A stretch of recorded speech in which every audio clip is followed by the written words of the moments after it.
इन लोग का परिवारवाद नहीं चलता, इनका बाप बेटा लोग राजनीति में नहीं है।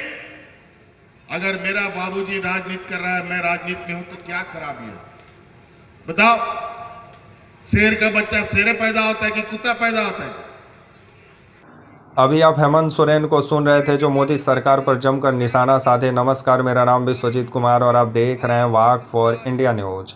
बीते दिनों हेमंत सोरेन चतरा दौरे पे गए हुए थे और मुख्यमंत्री हेमंत सोरेन चतरा के इटखोरी प्रखंड के अंतर्गत भद्रकाली मंदिर स्थित उत्सव मैदान पहुंचे हुए थे बीते बुधवार को, जहां एक सरकारी कार्यक्रम में मुख्यमंत्री हेमंत सोरेन शामिल हुए और विभिन्न सरकारी योजनाओं की शुरुआत की। तो वहीं मैया योजना का जिक्र करते हुए केंद्र सरकार पर भी जमकर निशाना साधे और हेमंत सोरेन का कहना था, अगर झारखंड का बकाया पैसा मोदी सरकार दे दे, जो 1,36,000 करोड़ रुपया बकाया है, तो जो मैया योजना के तहत झारखंड में माताएं बहनों को जो 1,000 रुपया हेमंत सोरेन दे रहे हैं, वो 2,000 रुपया देना शुरू कर देंगे।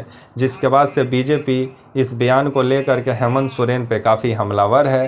तो वहीं आइए सुनते हैं हेमंत सोरेन बीते बुधवार को चतरा में क्या बोले। तरह तरह का जातिवाद, परिवारवाद, क्या क्या इन लोग आरोप, और इन लोग तो हिंदू मुस्लिम सिख ईसाई अगड़ा पिछड़ा यही करके ये लोग चुनाव लड़ता है। लोकसभा में आप लोगों ने देखा किस तरीके से सांप्रदायिक तनाव पूरे देश में इन लोगों ने फैलाया, किस तरीके से पूरे समाज को बांटने का इन लोग काम किया, भगवानों को भी बांटा। आम आदमी को तो ठगने का काम किया ही, इन लोगों ने भगवानों को भी नहीं बख्शा। और यही नतीजा हुआ कि भगवान राम ने भी इन लोगों को जमीन पे उतारने का काम किया और आज सरकार बनाने के लिए उनको 2 लाठी बैसाखी की जरूरत पड़ी है। ये राज हम लोग को 35 साल के बाद मिला। अनेक लोग वीर शहीद हुए। आदरणीय दिसंबर शिबू सोरेन जी जवानी, बचपन, बुढ़ापा सब इस राज के लिए दे दिया, लेकिन सत्ता उन्हीं लोगों के हाथ में चला गया जो हमारे घोर विरोधी, आदिवासी दलित पिछड़ों के घोर विरोधी लोग रहे। इन्हीं व्यापारियों के जमात सरकार बनी और इन लोगों ने 20 साल तक इस राज को सिरिंज लगा करके इसका खून चूसने का काम किया। अंतोगत्वा 2019 में हम लोगों ने कमर कसा और इसकी डबल इंजन की सरकार को एक इंजन उखाड़ करके हम लोगों ने गुजरात में फेंक दिया। और आज देखिए इस राज में हर एक वर्ग, आज क्या ये बताइए, ये मैया योजना क्या आदिवासी दलित पिछड़ों को मिलता है?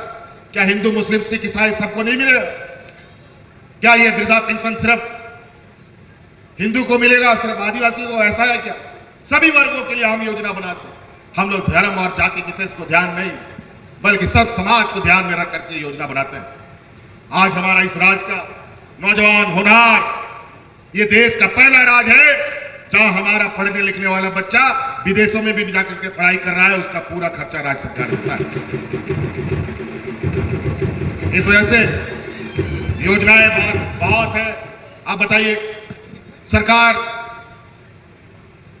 कभी आप लोगों ने सुना है ट्रैक्टर के अलावा और दूसरा कुछ सरकार बढ़ता हो किसानों के लिए?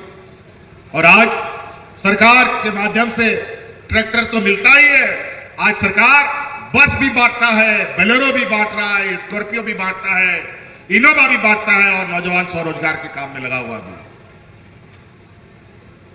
हर कोने में